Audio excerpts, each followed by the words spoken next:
Everyone, welcome to my फुजूसी bubble में आप लोग का फिर से स्वागत है। उम्मीद करती हूँ आप लोग अच्छे होंगे और मेरे स्टोरी लाइन को एंजॉय कर रहे होंगे।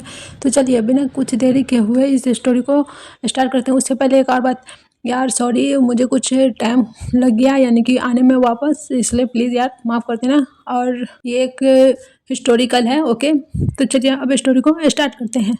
स्टोरी के स्टार्टिंग में हमें एक पहाड़ को दिखाया जाता है जहाँ एक लड़का खड़ा हुआ होता है और वह बस अपने मन में यही सोचे जा रहा होता है कि अब बस बहुत हो गया, अब मैं अपनी ज़िंदगी यानी कि ये ज़िंदगी में अब और नहीं जी सकता, मैंने बहुत सह लिया, अब और नहीं सह सकता। जब मैं अपनी यानी कि मैं जैसा चाहता हूँ वैसा मैं जब जी ही नहीं सकता ज़िंदगी, तो मैं इस ज़िंदगी को रहने ही नहीं दूंगा। सब लोगों ने बहुत ही अपने मर्जी से मुझे कठपुतलियाँ बना लिया, अब और नहीं। अब वो ऐसा कहकर उस पहाड़ से कूद जाता है। वही हमें एक और जगह का, दूसरे डायनेस्टी का जगह दिखाया जाता है जहाँ एक लड़का ऐसे ही अपने ज़िंदगी से परेशान होकर एक पुल पे खड़ा हुआ होता है और वो भी यही से बड़बड़ा रहा होता है कि बस बहुत हो गया, मैंने भी बहुत सबका बोली सुन लिया, बहुत सबके ताने सह लिया, सबका अपने ऊपर टॉर्चर करना सह लिया, अब मैं और नहीं सह सकता। जब मैं अपनी ज़िंदगी खुल के जी ही नहीं सकता तो फिर मैं इन सबको अपनी ज़िंदगी पे हुक्म क्यों करने दूँ, मैं इस ज़िंदगी को ही ख़त्म कर दूँगा। और वह उस पुल से कूद जाता है उस नदी में। अब यहाँ ये दोनों ही पर्सन नदी में कूद चुके हुए होते हैं, लेकिन इन दोनों को बिल्कुल भी ख्याल नहीं था कि इन दोनों के साथ क्या हो सकता है। इन दोनों का ही एक टाइम पे जंप करने की वजह से पानी में दोनों की बॉडी का सोल स्विच हो चुका होता है। और अब उस यानी कि हिस्टोरिकल वर्ल्ड का जो बॉय था जो कि पहाड़ पे खड़ा होकर सोच रहा होता है, और ये जो मॉडर्न वर्ल्ड का जो लड़का था जो पुल पे खड़ा होकर सोच रहा होता है, इन दोनों की बॉडी अब एक दूसरे में स्विच हो चुकी हुई होती है, ओके। तो चलो अब हम आगे देखते हैं अपने स्टोरी को। हिस्टोरिकल वर्ल्ड में एक लड़का अपने बिस्तर पे धीरे धीरे अपनी आंखें खोल रहा होता है, और जब वो अपनी आंखें खोलता है तो वो बहुत ही ज़्यादा शॉक हो जाता है, क्योंकि उसे तो लगा था कि वो अब मर चुका है, लेकिन ऐसा कुछ भी नहीं होता है। वह जल्दी से हड़बड़ा कर उठकर बैठ जाता है और वह अपने अगल बगल देखने लगता है। तब उसे दिखाई देता है अपने अगल बगल में बहुत सारे लोग, और वो दो लोगों को देखकर शॉक हो जाता है, क्योंकि उसके हिसाब से तो ये दोनों लोग कब के मर चुके हैं, मगर आज ये दोनों लोग उसके सामने खड़े हुए हैं। इसी वजह से वो शॉक होता है और उन दोनों को देखे जा रहा होता है, और वह जल्दी से अपने बेड से उठकर उन दोनों को हक कर लेता है। अंकल गगा कहकर रोने लगता है कि मैंने आप दोनों को बहुत ज़्यादा मिस किया, आप मुझे अकेला छोड़कर कहाँ चले गए थे, उन लोगों ने मुझ पर बहुत ही ज़्यादा जुल्म किया गा, प्लीज़ अब मुझे अपने पास रख लीजिए, मैं वापस अब उस जगह नहीं जाना चाहता। ऐसा कहकर वो बहुत ही ज़्यादा रो रहा होता है। यहाँ वो उसके अंकल और उसके ब्रदर वो दोनों ही कंफ्यूज थे कि आखिर ये कहना क्या चाहता है। तभी वो जो उसका ब्रदर था वो उसे कहता है, वांग जी आखिर तुम्हें हुआ क्या है। तभी वांग जी कहता है कि गगा मैंने आप दोनों को खो दिया था, लेकिन आप लोग जिंदा कैसे हुए, आप लोग तो मर गए थे ना। ये सुनकर वो दोनों ही शौक हो जाते हैं। आई मीन लैन कुरेन और लैन सीचेन वो वांग जी की तरफ देखते हुए कहते हैं, वांग जी तुम कैसी बातें कर रहे हो, हम जिंदा हैं, तुम वहाँ पानी में कैसे गिर गए थे। तो वांग जी इस पे हकलाने लगता है, कहता है गगा वो कुछ नहीं, बस ऐसे ही पैर फिसल गया था मेरा और मैं वहाँ पे गिर गया था। तो वो लोग भी उसे माइंड नहीं करते हैं, उस बात को जाने देते हैं, और वांग जी उन दोनों से बातें करने लगता है। लेकिन उनकी बातों से आई मीन वांग जी की बातों से उन दोनों को थोड़ा अजीब लग रहा होता है, क्योंकि वांग जी थोड़ा थोड़ा अलग टाइप से बात कर रहा होता है। वो वांग जी नहीं है जो कि शांत स्वभाव का था, और शायद 1 से 2 वर्ड यूज़ किया करता था, वो वांग जी जैसे नहीं था। ये तो इतना ज़्यादा बोल रहा होता है कि वो दोनों ही इसे शांत करने के लिए बोल रहे होते हैं कि भाई तू शांत हो जा, तभी तो हम बोलेंगे। लेकिन वांग जी तो बड़बड़ाए जा रहा होता है, वो किसी का सुन ही नहीं रहा होता है। तभी लैन सिचन बोलते हैं, वांग जी मेरी बात सुनो। तब जाके वांग जी शांत होता है और वह उन दोनों की तरफ देखने लगता है। लैन कुरेन आगे आके हुए कहते हैं कि वांग जी मुझे पता है कि तुम्हें ये शादी पसंद नहीं है, मगर ये हमारे क्लैन के लिए अच्छा है, तुम समझ क्यों नहीं रहे हमारे बात को। इस पे वांग जी कहता है कि कौन सी शादी, किसकी शादी, कहाँ की शादी की और किससे शादी हो रही है, मुझे कुछ नहीं पता, मेरी शादी वादी कब हुई मुझे तो कुछ इस बारे में नहीं पता। इस पर लैन कुरेन कहते हैं, वांग जी आखिर तुम्हें हुआ क्या है, क्या तुम सब चीज़ भूल चुके हो, क्या तुम्हारे सिर पे चोट लगा है जो तुम ऐसे बिहेव कर रहे हो। इस पर वांग जी कहता है कि अंकल आप कैसी बातें कर रहे हो, मैं भला कुछ भी नहीं भूला हूँ। और गगा देखिए अंकल कैसे मुझे बोल रहे हैं जैसे कि मैं पागल उगल हो गया हूँ। तो इस पे लैन सेचन कहते हैं कि वांग जी ऐसी बात नहीं है, तुम्हें क्या कुछ भी याद नहीं है, तुम्हारी शादी तय हो चुकी हुई है, लेकिन तुम शादी नहीं करना चाहते थे। हम इसलिए यानी कि अंकल और हम तुम्हें थोड़ा फोर्स कर रहे होते हैं कि तुम ये शादी कर लो, हमारे कल्याण के लिए सही है, लेकिन तुम ये शादी नहीं करना चाहते थे, क्या इसलिए तुमने अपनी जान दी। इस पे वांग जी कन्फ्यूजली उन दोनों की तरफ देखने लगता है, क्योंकि वो तो किसी और परेशानी की वजह से वहाँ से कूद के अपनी जान दिया था और उसे तो समझ में नहीं आ रहा होता है। फिर उनकी नज़र इन दोनों के क्लॉथ पे जाती है और वो फिर अपने अगल बगल में हर तरफ देखने लगता है, और ये देख के वो शॉक हो जाता है, क्योंकि हर तरफ का पूरा सिनेरियो ही चेंज था। हर चीज़ एक ट्रेडिशनल चीज़ों की तरह थी। और वो अपने गगा की तरफ देखते हुए कहता है, गगा आपने कैसे कपड़े पहन रखे हैं। इस पे वांग जी को तरफ देखते हुए लैन सेचन कहते हैं कि वांग जी तुम कैसे बातें कर रहे हो, हमारी ये क्लोथ हम ऐसे ही क्लोथ वेयर करते हैं। इस पे वांग जी फिर उनकी तरफ देखता है, फिर अपनी तरफ भी देखता है, तब उसे दिखता है कि उसने भी उसी टाइप में क्लोथ वेयर कर रखे हैं। वो फिर अपनी बड़ी बड़ी आंखें करके अपने गगा की तरफ देखने लगता है। वो थोड़ा कंफ्यूज हो रहा होता है, लेकिन वो फिर अपने आप को शांत करता हुआ कहता है कि मैं पहले सब चीज़ जान लेता हूँ कि आखिर मैं हूँ कहाँ। मेरे गगा अंकल दोनों की कितनी डेथ हो चुकी हुई थी, फिर ये दोनों है कौन। वो फिर शांत हो जाता है और ऐसा प्रिटेंड करने लगता है जैसे कि उसकी याददाश्त चली गई हो, और वो अंकल को यानी लैन कुरेन को और लैन सेचन को भी यही लग रहा होता है कि जैसे वांग जी की याददाश्त चली गई है, मगर वह कुछ भी नहीं बोलते हैं। वो बस देख रहे होते हैं वांग जी को। अब उन्हें जल्द से जल्द वहाँ स्क्रॉल लिखना था कि वांग जी की याददाश्त जा चुकी है। वो वांग जी को ऐसे यानी कि आराम करने के लिए कहकर वहाँ से चले जाते हैं। और यहाँ वांग जी हर तरफ देख रहा होता है जगह को, उसे यह जगह बहुत ही ज़्यादा ब्यूटीफुल लग रही होती है। वो कहता है कि चलो कोई बात नहीं, कम से कम उस हेल्थ से तो मुझे आज़ादी मिली, यहाँ मैं कम से कम सुकून से रह तो पाऊँगा। और वो ऐसा ही हर जगह घूम के देख रहा होता है वहाँ। और वहीं दूसरी तरफ लैन सेचन और लैन कुरेन चले जा चुके होते हैं स्टडी रूम में, और वहाँ से एक पत्र लिखकर दूसरे क्लैन के लिए जहाँ वांग जी की शादी होने वाली होती है वहाँ भेज देते हैं। और जब वो पत्र वहाँ पहुँचते हैं तो वहाँ के लोग पढ़कर यह शॉक हो जाते हैं, लेकिन वो कुछ नहीं कहते हैं और वो शादी के लिए मान जाते हैं। वो कहते हैं कि उन्हें जिस दिन का डेट रखना चाहे वो रख सकते हैं। अब विंग को जल्द ही युद्ध के लिए जाना होगा, इसलिए यानी कि हाँ वो हमारा वे क्लैन था जहाँ से वांग जी के लिए रिश्ता आया था। ओके, और यह सुनकर लैन कुरेन कहते हैं ओके, और उन दोनों की शादी का डेट फिक्स हो जाता है 1 हफ्ते के बाद का। यहाँ वांग जी अपना पूरी जगह घूम घूम कर देख रहा होता है और उसे सब चीज़ बहुत ही अच्छा लग रहा होता है। लैन सेचन भी अपने भाई के अंदर ये चेंजेस देख रहे होते हैं। उन्हें अच्छा भी लग रहा होता है और थोड़ा बुरा भी कि उनका भाई उन्हें भूल चुका है। आई मीन वो बाकी सारी बातें को भूल चुका है। उन्हें इससे कोई फ़र्क नहीं पड़ता, क्योंकि उसका भाई खुश है, इसी बात से वो हैप्पी थे। ऐसे ही धीरे धीरे टाइम बीतने लगता है और जल्द ही 1 हफ्ता भी बीत जाता है और वांग जी और विंग की शादी हो जाती है बहुत ही अच्छे से। वांग जी को नहीं पता था कि उसकी शादी किससे हो रही है, मगर उसने डिनाई भी नहीं किया था। उसे लगा था शायद हो जाएगा तो ठीक है, कोई बात नहीं, अब जो होना है तो वो तो होके ही रहेगा, इसलिए वो शांत था और ये शादी कंप्लीट हो जाती है।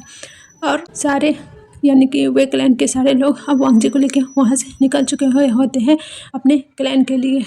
कुछ समय के बाद वो लोग अपने क्लैन पे पहुँच जाते हैं। वांग जी का बहुत ही अच्छे से स्वागत होता है। वांग जी को यह देखकर बहुत ही अच्छा लग रहा होता है, लेकिन विंग पता नहीं उसके मन में क्या चल रहा होता है। वह इस पर बिल्कुल भी नोटिस नहीं कर रहा होता है। आई मीन वो इस शादी से जैसे कि खुश नहीं है, ऐसा उसे देखकर लग रहा होता है। और ऐसे ही थोड़ी देर उनका रिचुअल होता है और उसके बाद वो लोग वहाँ से चले जाते हैं। वांग जी को उसके रूम में ले जाया जाता है और उसे वहाँ बैठाकर कहते हैं कि विंग का इंतज़ार करने के लिए, और वो लोग वहाँ से चले जाते हैं। वांग जी धीरे से अपना वेल हटाकर पूरे रूम को देख रहा होता है। उसे बहुत ही अच्छा लग रहा होता है पूरा रूम, क्योंकि पूरा रूम बहुत ही ज़्यादा ब्यूटीफुल से डेकोरेटेड किया गया हुआ होता है पूरे रेड थीम से। और वो ऐसे ही पूरे रूम को देख रहा होता है।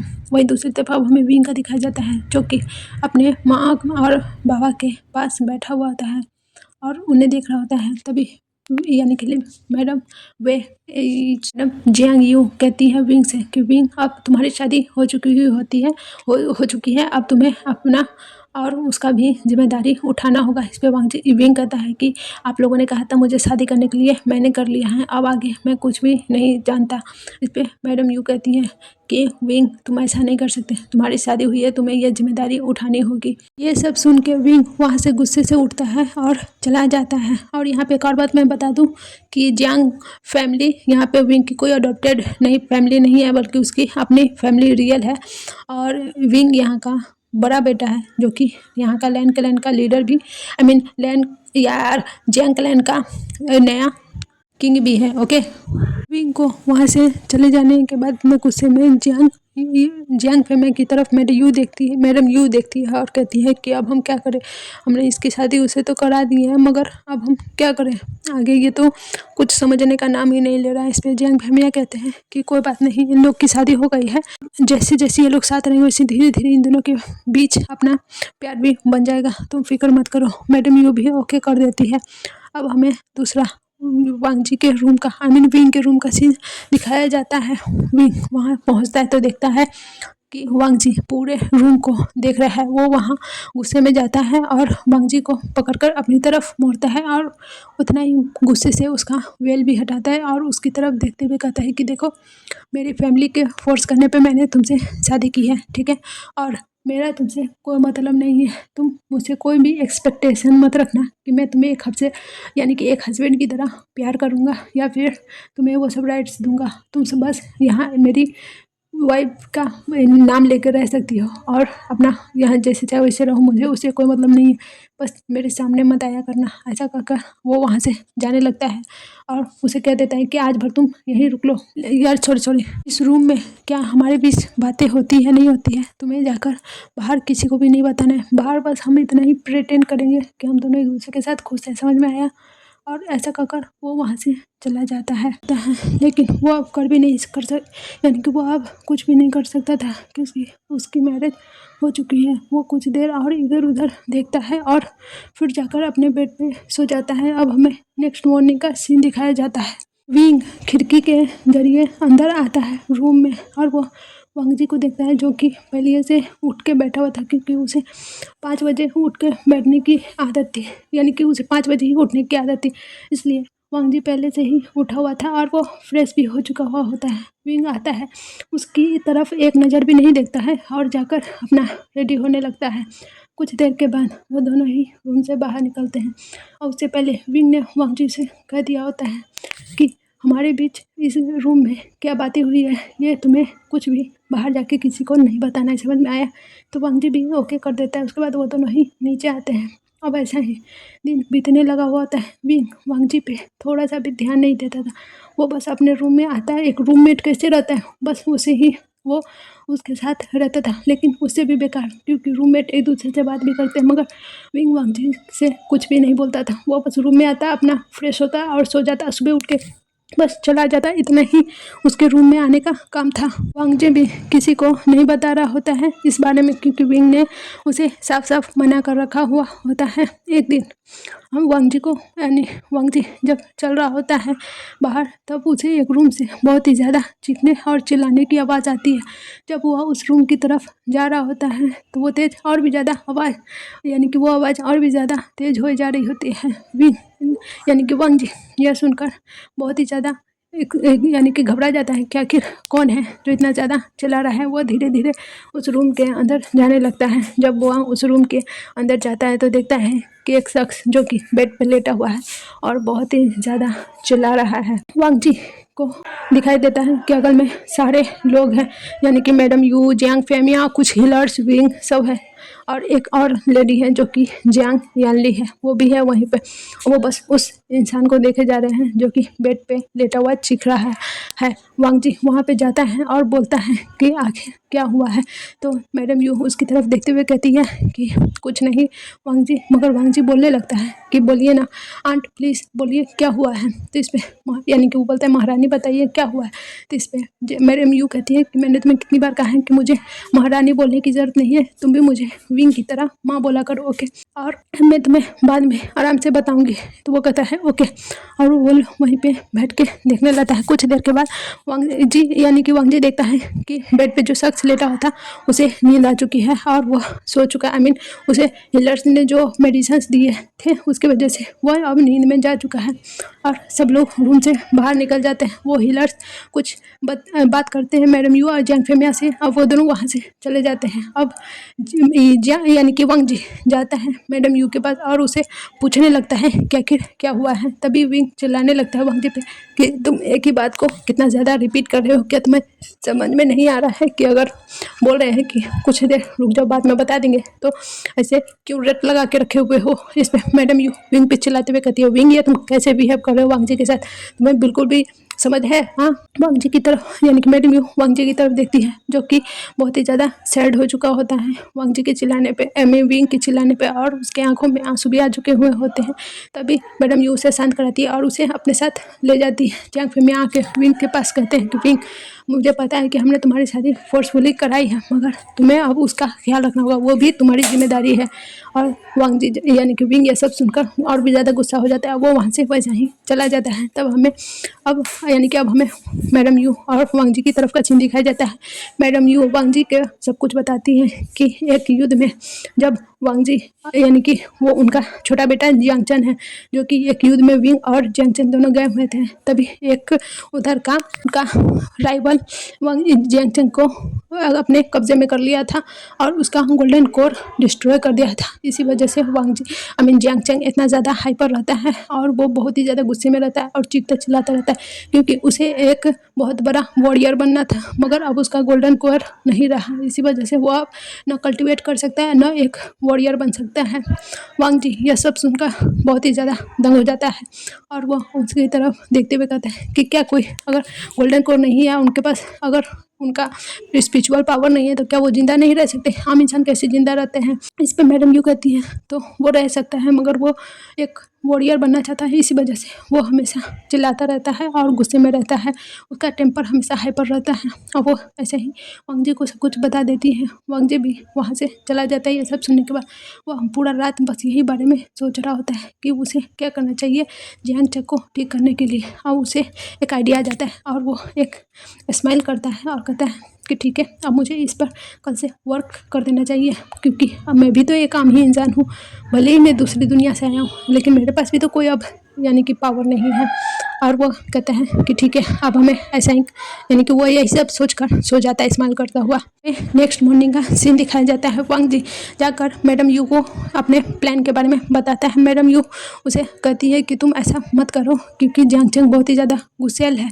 तो इस पर मैडम यू को वांग जी कहता है कि आप फिक्र मत कीजिए, मैं बस जैसा बोल रहा हूँ आप वैसा कीजिए, और मैंने जो जो चीज़ लाने के लिए बोला है वो ला दीजिए। आपको पता होगा कि जियांग चंग को क्या पसंद है, सबसे ज़्यादा चीज़ आप वो ले आइए। और मैडम यू भी ऐसा ही करती है। मैडम यू और जियांग याली वो दोनों ही वांग जी का सपोर्ट करती है, क्योंकि वो चाहती थी कि उनका बच्चा फिर से ठीक हो जाए, इसी लिए। और वो लोग ही वो काम पे अपने यानी कि अब वो लोग वांग जी के प्लान पे वर्क करना स्टार्ट कर देते हैं।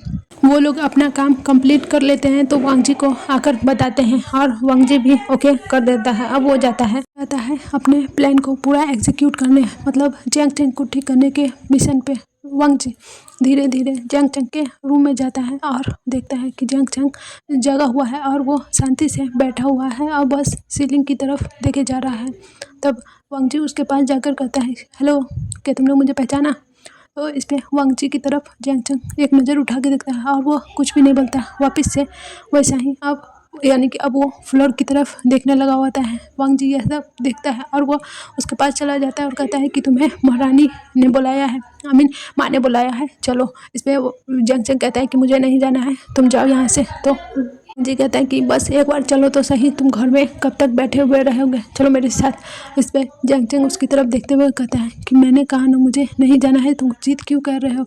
इस पर वांग जी कहता है कि तुम मुझसे जिद करवा रहे हो, मैं कर नहीं रहा हूँ, चलो मेरे साथ। मैंने बोला ना कि महारानी यू मैडम यू ने तुम्हें बुलाना है, माँ ने बुलाया है, चलो। तो इस पर जियांग चंग को हार मानना पड़ता है वांग जी की जिद के सामने और वो उसके साथ चला जाता है वहाँ से। वहाँ जाकर देखता है तो वहाँ पे बहुत सारी चीज़ें रखी हुई होती है, जिसे जियांग चंग बड़ी गौर से देख रहा होता है। तभी उसे वहाँ पे वो चीज़ दिखता है जो कि उसे बहुत ही ज़्यादा पसंद है और वह उसे लेने जाता है। तभी वांग जी जाकर उसे उठा लेता है और कहता है कि ये मैं लूँगा। इस पर जियांग चंग कहता है कि नहीं, ये मैं लूँगा। इस पर वांग जी कहता है नहीं, मैं लूँगा, और मैं लूँगा। ऐसे ही वो दोनों में बहस चलने लगती है। तभी वहाँ पे दूसरे साइड से विंग भी आ रहा होता है और वो बस ये देख रहा होता है। वो जाने ही वाला था बीच में, मगर मैडम यू उसे रोक देती है और कहती है कि तुम बस यहीं पे रहो, वहाँ पे मत जाओ, वांग जी जो करना चाहता है उसे करने दो। मगर विंग कहता है कि वो जियांग चंग को परेशान कर रहा है। तो इस पर मैडम यू कहती है कि तुम अपना शांति से रहो, उसे जो कर रहा है वो करने दो। विंग कहता है कि लेकिन लेकिन तो मैडम यूँ कहती है कि विंग, मैंने कहा ना बस शांति से रहो, वो जो कर रहा है उसे करने दो। देख रहे हो जैंग चैंग अब कितने लंबे समय के बाद अपने रूम से बाहर निकला है। इस पे विंग भी देखने लगता है और वहीं दूसरे तक वो दोनों ही एक दूसरे के साथ फाइट करने में एक दूसरे को मैं लूँगा कर रहे होते हैं। तभी वांग जी कहता है ठीक है, जो जीतेगा वही लोगा, चलो मैं तुम्हारे साथ फाइट करना चाहता हूँ और हम दोनों में जो जीतेगा ये उसका होगा। तो इस पे जैंग चैंग कहता कि मेरे पास कोई पावर नहीं, इसलिए तुम मेरा मजाक उड़ा रहे हो। हाँ लैन वांग जी, तुम ऐसा कैसे कर सकते हो। इस पर वांग जी कहता है कि कौन सा पावर, किसका पावर, मेरे पास भी कोई पावर नहीं है। समझ में आया, मैं भी एक नॉर्मल इंसान ही हूँ। जियांग चैंग कहता है कि तुम झूठ बोलना बंद करो, मुझे पता है तुम भी एक कल्टीवेटर हो। इस पर वांग जी कहता है कि तुम मुझे चेक करके देख सकते हो, मैं कोई कल्टीवेटर नहीं हूँ, बल्कि मैं भी एक नॉर्मल इंसान ही बन चुका हुआ हूँ। वांग जी की बात सुनकर जियांग चैंग कहता है कि ऐसा कुछ भी नहीं है, मैं भी कोई कल्टीवेटर नहीं हूँ, तुम देख सकते हो मुझे। जियांग चैंग उसे बहुत ही अच्छे से और गौर से देखने लगता है, तो उसे पता चल जाता है कि हाँ वांग जी सच बोल रहा है। मगर वो वांग जी की तरफ हैरानी भरे नज़रों से देखता है और कहता है कि ऐसा कैसे हो सकता है, तुम तो एक कल्टीवेटर थे। इस पर वांग जी कहता है कि मुझे नहीं पता मेरे साथ क्या हुआ है, पर मैं भी अब एक नॉर्मल इंसान ही हूँ।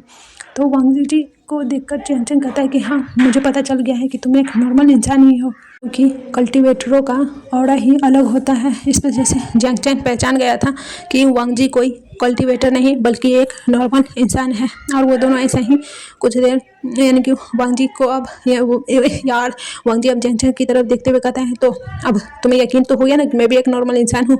तो जियांग चैंग उस पर कहता है यानी कि अपना मुंडी हिलाते कहता है कि हाँ अब मुझे यकीन हो गया है। तो इस पर कहता है चलो अब हम दोनों एक दूसरे से नॉर्मल यानी कि फाइट कर सकते हैं और चलो देखते हैं कौन जो जीतेगा उसका ये होगा। वांग जी यानी कि जियांग चैंग भी मान जाता है। वांग जी दौड़ कर जाता है और एक चीज़ लेकर आता है। जियांग चैंग उसकी तरफ अपने यानी कि यार कंफ्यूज नज़रों से देखने लगता है और कहता है कि ये क्या है। तभी वांग जी उसके सामने एक चीज़ रखता है, कहता है कि हम लोग इससे खेलेंगे और जो 5 लेवल का हम लोग खेलेंगे, जिसका लेवल ज़्यादा होगा उसका ये होगा, ओके। तो जियांग चैंग भी ओके कर देता है। वांग जी पहले उसे बताता है कि हम लोग इससे इस बॉल को मारेंगे, बैडमिंटन टाइप का, और जिसकी तरफ गिर गया वो आउट हो गया। जियांग चैंग ओके कर देता है, वो दोनों ही खेलने लगते हैं। कुछ देर के बाद वांग जी जानबूझ के अपनी तरफ गिरने देता है और जियांग चैंग खुश हो जाता है और कहता है यस मैं जीत गया। तो इस पर वांग जी कहता है हाँ हाँ ठीक है, अभी एक ही गेम हुआ है, अभी 4 और बाकी हैं। वो दोनों फिर से अब दूसरे गेम की तरफ जाते हैं। दूसरा गेम होता है बॉल को खिपटा खिपटा रख के, उसके बाद हम लोग बॉल से मारते हैं ना, उसी टाइप का था और उसे मारने वाला था, जिससे भी वो गिरेगा वो गेम जीत जाएगा। जियांग चैंग कहता है ओके। अब वो दोनों ही फिर खेलने लगते हैं। इस बार वांग जी हिट करता है और वो जीत जाता है। इस पर जियांग चैंग मुंह बनाता है, कहता है कि ठीक है इस बार तुम्हारा हुआ, दोनों का एक एक हो गया, अब 3 राउंड और बाकी है और वो लोग अब तीसरे गेम की तरफ चलते हैं। और ये होता है जंप करने वाला रस्सी खेलने वाला। वांग जी की ये सब उटपटांग हरकतें उधर से वो तीनों भी देख रहे होते हैं। वो देख रहे होते हैं कि वांग जी यानी जियांग चैंग कितना खुश हो रहा है जीत कर, और वो लोग ऐसे ही देख रहे होते हैं। जियांग चैंग इस रस्सी को खेलने लगता है और वो वांग जी से ज़्यादा स्कोर बनाता है और वो हैप्पी हो जाता है। वो कहता है यस यस मैं जीत गया, देखा वांग जी। तो इस पर वांग जी कहता है हाँ हाँ ठीक है इस बार तुम जीत गए, अभी भी 2 राउंड और है, चलो देखते हैं उसमें कौन जीतता है। वो यानी कि जियांग चैंग ओके कर देता है।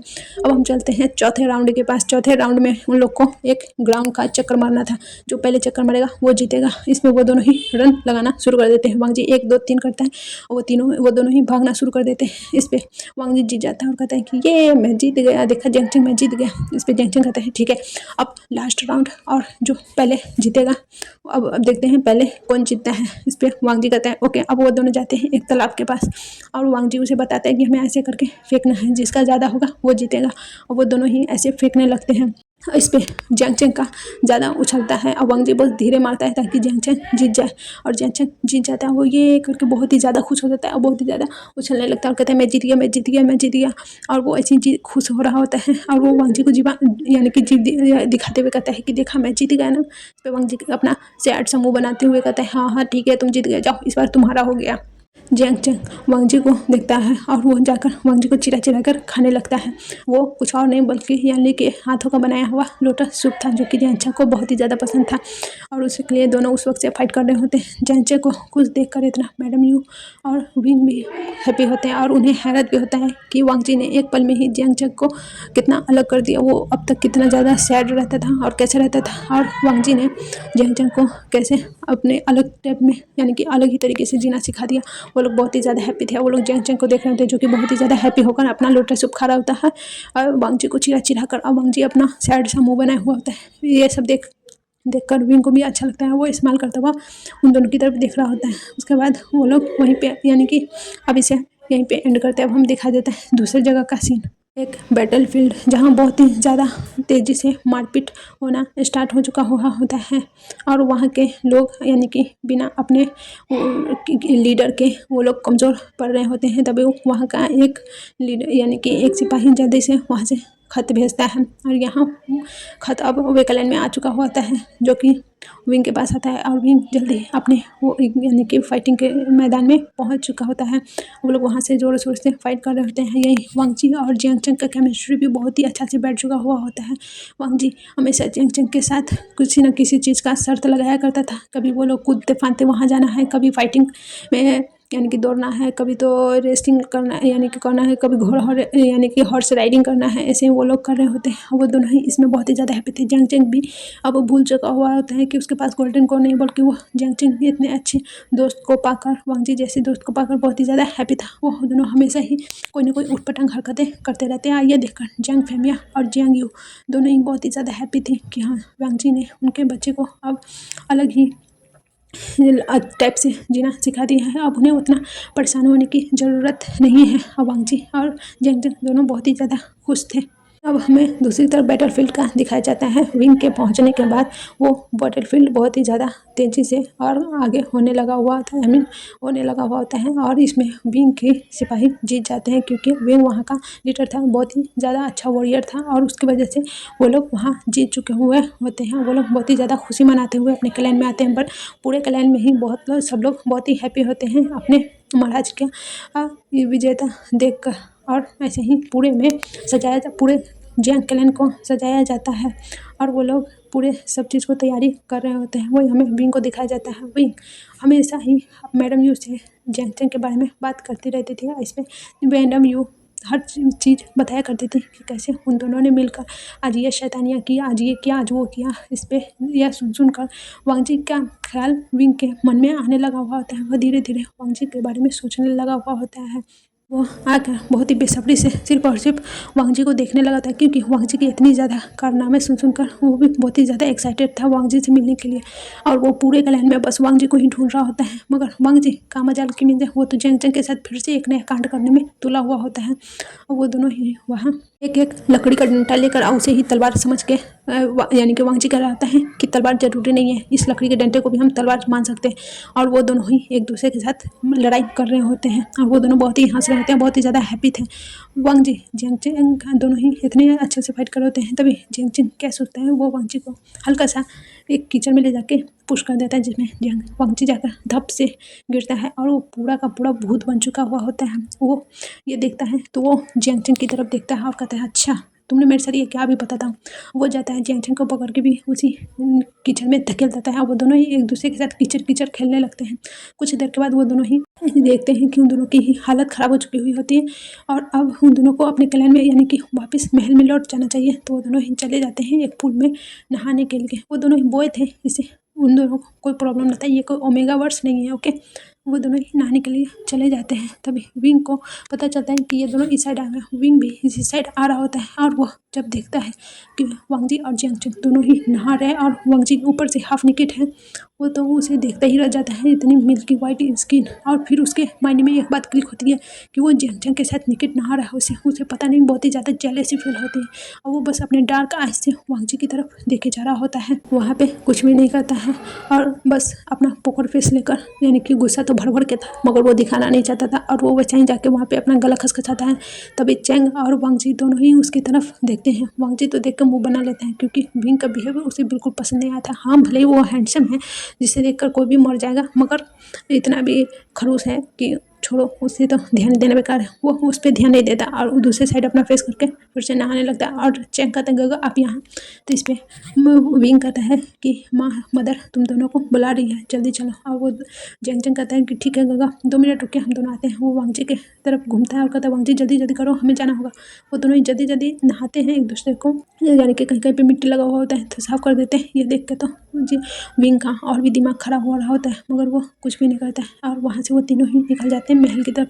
जैंग चैंग और वांगजी दोनों ही भीगी बिल्ली की तरह लग रहे होते हैं, क्योंकि उन दोनों ही पूरा का पूरा भीगे हुए थे, किचन में सने हुए थे, फिर पानी में जाके नहाए, तो इसी वजह से उनके क्लॉथ भी बहुत भीगे हुए होते हैं। और वांगजी के तो पूरे क्लॉथ उसके बॉडी से चिपके हुए थे, जिसकी वजह से वांगजी का पूरा बॉडी विजिबल हो रहा था। इससे तो विंग को और भी गुस्सा आ रहा होता है, मगर वो करे तो करे क्या।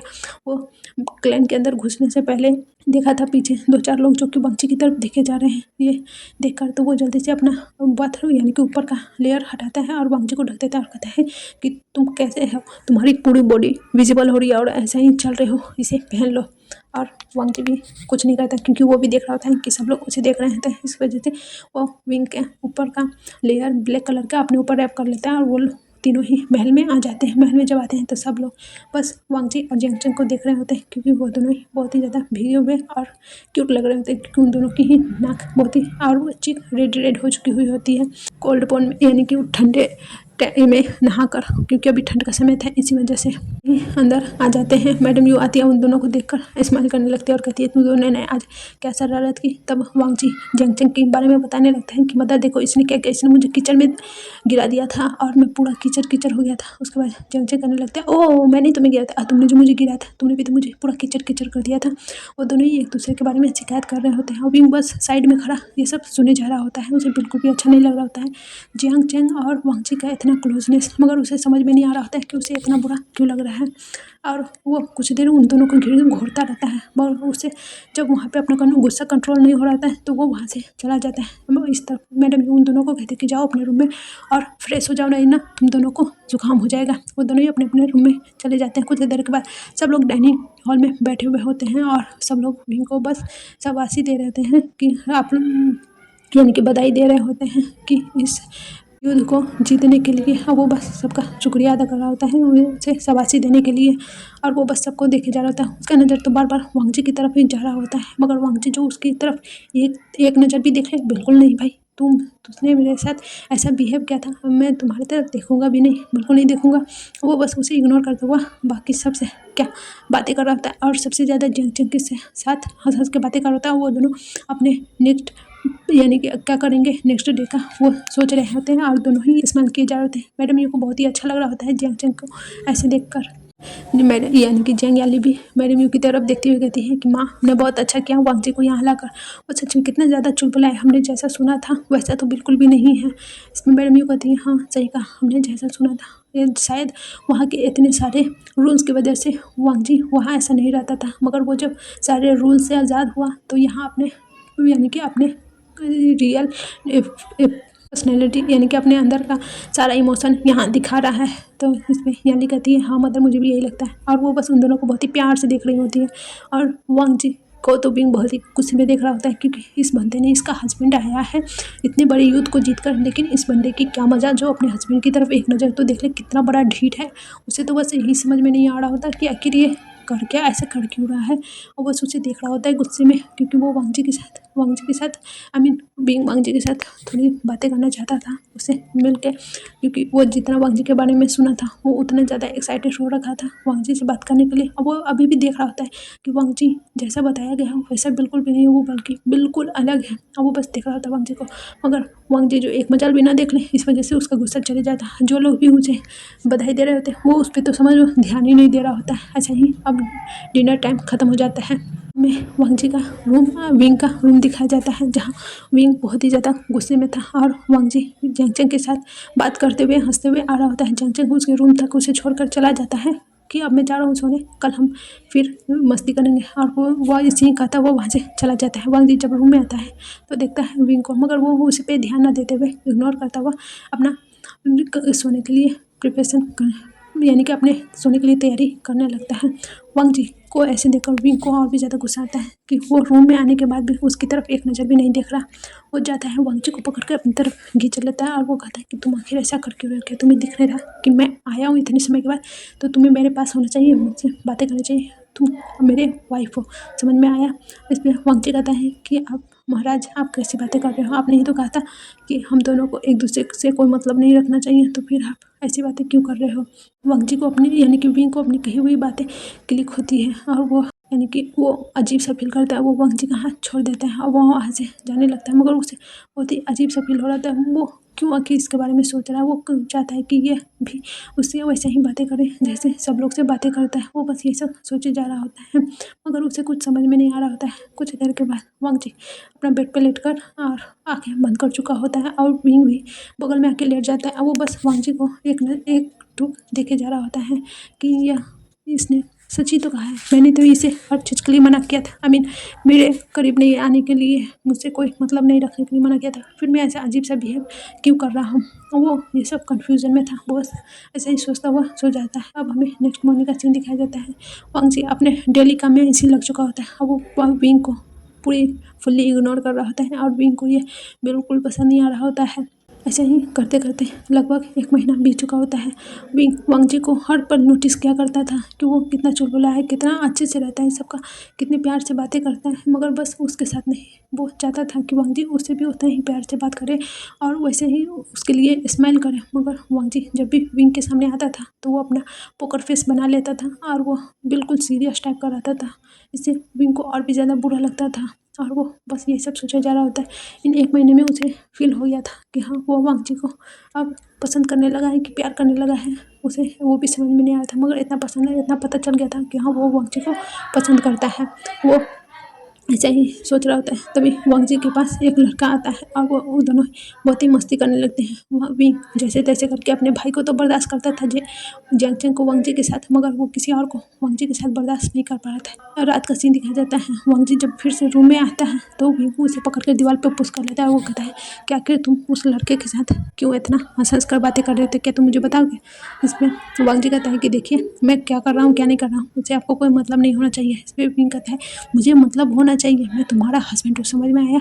और तुम मेरे अपने यानी कि अपने हस्बैंड पे ध्यान न देके हर किसी से बातें कर रहे हो, क्या तुम मुझे बताओगे ऐसा तुम क्यों कर रहे हो? इस पर वांग जी को देखकर विंग को देखकर वांग जी कहता है देखिए, आपने ही कहा था मुझे ये सब यानी कि आपसे मैं दूर रहूं और मेरे काम से आपको कोई मतलब नहीं होना चाहिए और आपके काम से मुझे नहीं, तो फिर आप ऐसे क्यों कर रहे हैं? तो इस पर विंग कहता है कि हाँ हाँ, मैंने कहा था, मैं पागल था इसलिए मैंने कहा था। देखो, मैं ये सब नहीं चाहता, मैं चाहता हूँ कि अब हम अपने रिलेशन को एक मौका दें। इस पर वांग जी कहता है मैं ऐसा कुछ भी नहीं चाहता, मैं अपने लाइफ में खुश हूँ। वांग जी की बात सुनकर विंग उसे कहता है प्लीज़ मुझसे गलती हो गई, मुझे माफ़ कर दो, मगर मैं एक चांस अपने यानी कि अपने मैरिज लाइफ को देना चाहता हूँ। और वो बहुत ही ज़्यादा सैड हो जाता है जब वांग जी मना करता है, तो वो जाकर बेड पे लेट जाता है। उसे कहता है कि ठीक है, तुम जैसे चाहो वैसे ही करो, और वो जाके दूसरे साइड लेट जाता है। वांग जी को भी बुरा लगता है क्योंकि वो इतना हार्टलेस पर्सन नहीं है कि वो अपने वजह से किसी को रुला दे, और विंग की आंखों में आंसू उसने देख लिए होते हैं। विंग कभी भी नहीं रोता, वो भले किसी के लिए भी नहीं रोता। उसके भाई के साथ इतना बुरा हुआ फिर भी उसके आंखों में एक बूंद आंसू नहीं आए, मगर वो आज पता नहीं क्यों उसके आंखों में आंसू थे और वो उसे बहुत ही ज़्यादा हर्ट फील हो रहा होता है। वो बस दूसरी साइड मुड़कर लेट जाता है। वांग जी जाता है और धीरे से विंग के कंधे पे हाथ रखता है। इस पे विंग पीछे पलट के देखता है तो वांग जी उसके तरफ देख रहा होता है। वो कहता है कि सो जा, और अपने कंधे से उसका हाथ हटा देता है। इस पे वांग जी उसके कंधे पे दोबारा हाथ रख के उसे अपनी तरफ टर्न करता है और उसे अपने गले से लगा लेता है। और वो उसे कहता है कि क्या हम पहले एक दूसरे को अच्छे से जान लें, उसके बाद अपना रिश्ता यानी कि आगे स्टेप बढ़ाएंगे तो तुम्हें कोई प्रॉब्लम तो नहीं होगी। इस पे विंग अपनी बड़ी बड़ी आंखें करके वांग जी की तरफ देखने लगता है और कहता है कि क्या तुम हमारे रिश्ते को एक मौका देना चाहते हो? तो इस पे वांग जी कहता है कि हाँ, मैं चाहता हूँ कि हम एक दूसरे को एक मौका दें। वो बहुत ही खुश हो जाता है। वो वांग जी को बहुत ही टाइटली हग कर लेता है और उसके आंखों से आंसू गिर जाते हैं। वो वांग जी उसे कहता है कि इतना बड़ा वॉरियर रोते नहीं है और आगे का इस क्लैन का राजा। तो वांग जी की बात सुनकर विंग हंस देता है और फिर भी उसे बहुत ही टाइटली हग कर लेता है। विंग भी यानी कि वांग जी भी उसे सिर पे ऐसे सहलाता हुआ पेट करता हुआ उसे सुला देता है। वो दोनों ऐसे ही सो जाते हैं। अब नेक्स्ट मॉर्निंग से विंग वांगजी एक दूसरे के साथ रहते थे। वो दोनों ही अक्सर घूमने जाते थे हर जगह। विंग अब वांगजी जहाँ भी करता था विंग उसे वहाँ ले जाया करता था और साथ में जियांग चेंग भी रहता था, क्योंकि जियांग चेंग और वांगजी वो दोनों ही बेस्ट बडी बन चुके हुए होते हैं। और वो दोनों हर जगह ऐसे ही घूमने जाते मस्ती करते हैं। वांगजी की कंपनी भी विंग को बहुत ही अच्छी लगने लगी होती है। मैडम यू जब देखती हैं कि विंग वांगजी भी अब एक दूसरे को एक मौका दे रहे हैं तो वो भी बहुत ही ज़्यादा हैप्पी हो जाती हैं। और वो जियांग फैमिली की तरफ देखते हुए कहती हैं कि आपने सही कहा था, ये लोग जब साथ रहने लगेंगे तो एक दूसरे को समझने भी लगेंगे। जियांग फैमिली भी हाँ कर देते हैं और वो दोनों ही बस देखते हैं उन तीनों को, जो कि फिर एक नए मेले की तरफ जा रहे होते हैं घूमने के लिए, जहाँ जाने के लिए वांगजी ने जीत किया था। और विंग वांगजी का बात डाल दे, ऐसा तो हो ही नहीं सकता। और जियांग चेंग इसी बात का बहुत ही फायदा उठाता है। वो हर जगह का नाम बताता है वांगजी को, और वांगजी जाके विंग से मनवाता है और विंग मान जाता है। इसी तरह से उनकी लाइफ बीत रही थी। अब एक जगह यानी कि एक और फील्ड का यानी कि एक और युद्ध का ऐलान होता है, जिसे वांगजी और जियांग चेंग भी सुनते हैं। वो दोनों ही विंग के साथ वहाँ जाने की जिद करने लगते हैं, मगर वो कहते हैं कि तुम दोनों को जाने की ज़रूरत नहीं है, बहुत ही ज़्यादा अब शायद खतरनाक युद्ध होने वाला है। अब मैं तुम दोनों को वहाँ नहीं ले जा सकता। तुम दोनों को पता है कि तुम दोनों के अंदर कोई भी स्पिरिचुअल पावर नहीं है, या तुम दोनों ना कल्टिवेटर हो, तो मैं तुम दोनों को वहाँ नहीं ले जा सकता। इस पर वो दोनों कहते हैं कि प्लीज़ हमें वहाँ ले चलिए, हम कुछ नहीं करेंगे, सच में पक्का हम बस टेंट में रहेंगे और बस हम वहाँ जाना चाहते हैं, प्लीज़ हमें वहाँ ले चलिए। वो दोनों बहुत ही ज़्यादा जिद करने लगते हैं, जिसके आगे विंग को भी हार मानना पड़ता है। वो उन दोनों को लेकर वहाँ के लिए निकल जाता है। अब हमें दिखाया जाता है वहाँ बहुत ही ज़्यादा बुरी तरह युद्ध हो रहा होता है, और वो कोई इंसानों से नहीं बल्कि पपेट से फाइट हो रही होती है। और विंग को जाता है वहीं फाइट में। विंग बहुत ही ज़्यादा लेट से ज़्यादा और लेट से आता है, और यहाँ वांगजी वो दोनों सोच रहे होते हैं कि क्या वो दोनों कुछ कर सकते हैं, मगर वो लोग क्या ही कर सकते थे, क्योंकि वो दोनों कल्टिवेटर नहीं थे। विंग वांगजी यानी कि वांगजी जियांग ये दोनों यही सोचते रहते हैं। एक दिन वो दोनों यही सोचते सोचते एक फॉरेस्ट में घुस जाते हैं और वहीं जा रहे होते हैं। और विंग वांगजी और जियांग दोनों थोड़ा मस्ती कर रहे होते हैं। तभी उन्हें दिखाई देता है कि झाड़ियों में कुछ हिल रहा है। वो दोनों यह देखकर जल्दी से पेड़ पे चढ़ जाते हैं, क्योंकि उन्हें लगता है कि शायद कोई जानवर होगा। वो लोग जल्दी से पेड़ पे चढ़ जाते हैं और विंग जियांग और वांगजी उसी तरफ देख रहे होते हैं, तो देखते हैं उधर से कुछ कल्टिवेटर्स सैनिक आ रहे हैं, जो कि उनकी टेंट की तरफ पीछे से हमला करना चाहते थे। यह देखकर वो दोनों घबरा जाते हैं। अब वो लोग सोचते हैं कि अब हम लोग करें तो करें क्या। वांगजी और जियांग बहुत ही ज़्यादा मस्तीखोर थे, इसलिए उन दोनों के पास पटाखे हुआ करते थे, और वो दोनों ही एक पटाखा निकालते हैं अपनी यानी कि अपने अंदर से, अपने रोप के अंदर से, और उसमें आग लगाकर उसकी तरफ फेंक देते हैं। जब उन पटाखों में से एक चिंगारी उन लोगों के पास चला जाता है, यानी कि उनकी देह पे लगता है, तो वो लोग तुरंत ही ये धूल बन जाते हैं राख का, और हवा में उड़ जाते हैं। यह देखकर वो दोनों शॉक हो जाते हैं, और वो लोग वहाँ से जल्दी से नीचे उतरते हैं। और फिर वांगजी जियांग दोनों ही अपने टेंट की तरफ जाने लगते हैं। तभी वहाँ जाकर वो लोग देखते हैं कि विंग अभी बहुत ही ज़्यादा थका हुआ कर आया है, और वो विंग के पास जाते हैं और कहते हैं कि क्या हुआ। वो दोनों इस बारे में बताना चाहते थे, मगर विंग उन्हें मना कर देता है और कहते हैं कि मैं बहुत ही ज़्यादा थक गया हूँ, थोड़ा देर रेस्ट करना चाहता हूँ। फिर वो लोग यानी कि उस बारे में बात नहीं करते हैं और विंग को आराम करने देते हैं। वो लोग टेंट से बाहर आते हैं, तो वहाँ पे एक सैनिक से पूछते हैं कि वहाँ का हाल क्या है। तो वो सैनिक बताता है कि हम जितना भी फाइट करने की कोशिश करते हैं, अब उतना ही ये सब बुरा, यानी कि वो लोग जिंदा होते जा रहे हैं। अब हम करें तो करें क्या, हमें कुछ समझ में नहीं आ रहा है। दोनों भी समझ नहीं पा रहे थे कि अब वो करे तो करे क्या। वो लोग ऐसे ही टेंट में चले जाते हैं, और वांगजी देख रहा होता है विंग को, जो कि कितना ज़्यादा थका हुआ है। वो उसके पास जाकर उसके सिर को सहलाने लगता है, और उसके हाथ को अपने हाथ में पकड़कर उसे बस देखे जा रहा होता है। कुछ देर में वांगजी का टच पाकर विंग अपनी आंखें खोल देता है और कहता है कि क्या हुआ। इसमें वांगजी कहता है क्या बहुत ही ज़्यादा प्रॉब्लम हो रही है इस युद्ध में। इस पर विंग कहता है कि जल्द ही हम कोई समाधान निकाल लेंगे इसका। इसमें बस एक प्रॉब्लम है कि जितना भी हम फाइट करना चाह रहे हैं, वो लोग उतना ही जिंदा हो रहे हैं, जितने को हम मार रहे हैं उतने जिंदा हो रहे हैं। बस ये प्रॉब्लम है। इस पर वांगजी उसे कहना चाहता था, मगर विंग वांगजी को अपनी तरफ खींचता है और उसे कहता है कि मैं बहुत ही ज़्यादा अब इन सब से परेशान हो चुका हूँ, मुझे बस थोड़ा सा रिलैक्स करना है। क्या मैं तुम्हारे साथ खुद को रिलैक्स कर सकता हूँ। वांगजी भी मना नहीं करता है, और वो दोनों ही वहीं पर एक दूसरे के साथ इन्वॉल्व हो जाते हैं।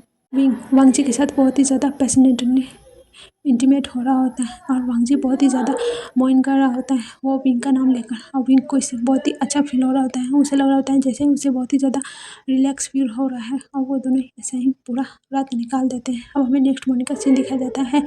वांग जी जो कि आराम से लेटा हुआ होता है, उन दोनों ने इतना ताबड़तोड़ मेहनत किया होता है कि उनका बेड भी टूट चुका हुआ होता है और वो दोनों फ्लोर पे सो रहे होते हैं। जब गेट पे इतना ज़्यादा टक टक की आवाज़ आता है तो वांग जी को देखता है विंग कि सो रहा है, तो वो जाकर गेट को ओपन करता है। वो बहुत ही ज़्यादा फ्रस्ट्रेट हो चुका होता है, मगर उसे लगता है कि शायद बाहर में कोई प्रॉब्लम हो गई, इसलिए वो जाकर जल्दी से गेट को ओपन करता है तो देखता है जियांग चंग जो कि इधर उधर से झांकी पा रहा होता है वांग जी को देखने के लिए।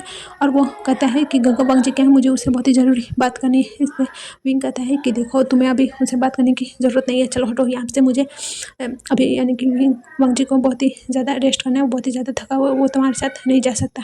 विंग ऐसा कहता है तो जियांग चंग कहता है ऐसा क्या और उसने रात में कर लिया जो उसे इतना ज़्यादा थका फील हो रहा है। अब वो विंग की एक भी बात नहीं सुनता है और वो विंग को धक्का मारकर अंदर रूम में चला जाता है। और वो अंदर जाके जब अंदर का पूरा सीन देखता है तो वो बेचारा पूरा लाल पीला हरा ब्लू हो चुका होता है।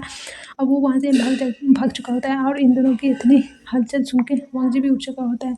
जब वो देखता है कि जियांग चंग ने उसे ऐसी हालत में देख लिया तो वो बेचारा अलग ही शर्मा जाता है, पूरा कंबल के अंदर घुस जाता है और उसे बहुत ही ज़्यादा सैड फील हो रहता है। और उसे एक बात का और चिंता सताया जा रहा होता है कि वांग जी यानी कि जियांग चंग अब उसे पूरा ऐसे ही चिढ़ाता रहेगा। और होता भी कुछ ऐसा ही है, जियांग चंग उसे बहुत ही ज़्यादा चिढ़ाता है और बहुत ही ज़्यादा उसके मज़े लेता है। बेचारा वांग जी बहुत ही ज़्यादा शर्मा जाता है जब भी जियांग चंग उसे चिढ़ाता था विंग का नाम ले लेके। और ऐसा ही वो लोग कुछ देर बातें करते हैं।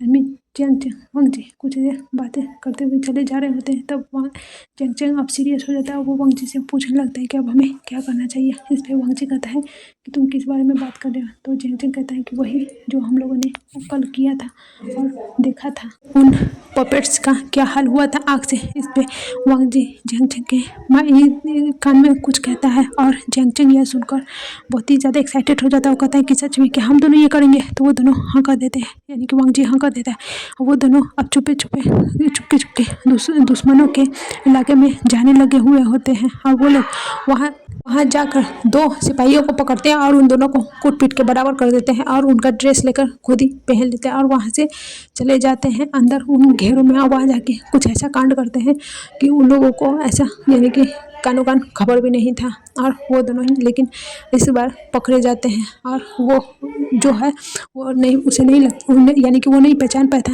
कि ये जियांग चंग और वांग जी है, क्योंकि उन दोनों ने अपने फेस पे मट्टी लगा के रखा था ताकि दुश्मन उन्हें ना पहचान पाए, सिर्फ एक नॉर्मल आदमी ही समझे। और वो विंग से कहता है, यानी कि वहाँ पे जाकर विंग से कहता है कि तुम्हारे दो लोग मेरे कब्जे में हैं और तुम अगर उन दोनों को बचाना चाहते हो कि इस युद्ध से अपना मूव ऑन कर लो और हार मान लो। तो इस पे भी उसे कहता है कि ऐसा तो कभी नहीं होगा, तुम पीठ पीछे वार करते हो और मेरा कोई आदमी तुम्हारे पास नहीं है, तुम बस मुझसे इसे रुकवाने के लिए ऐसा कर रहे हो। तब वो यानी कि वो उसका अपोनेंट उन वांग जी और जियांग चंग को सामने लाते हैं और जब वो दोनों ही देखते हैं उन दोनों को, यानी कि वहाँ विंग उन दोनों को पहचान लेता है और वो उन दोनों को वहाँ देखकर शॉक हो जाता है और वो उसे कहने लगता है कि तुम उससे उन दोनों को कुछ नहीं कर सकते, उन दोनों को छोड़ दो। इस पर वो कहता है कि मैं ऐसा नहीं करूँगा, मैं उन दोनों को मार डालूंगा। और वो उन दोनों के गले पे लगाए हुए थे। तभी विंग यानी कि वांग जी और जियांग चंग कुछ ऐसा करता है जिसके बारे में किसी ने एक्सपेक्ट भी नहीं किया होता। वो लोग एक ताली बजाते हैं और जिसकी वजह से पूरा पीछे का दुश्मनों को अड्डा पूरा ब्लास्ट हो जाता है। यह देखकर विंग और उसके सैनिक पूरा शॉक हो जाते हैं।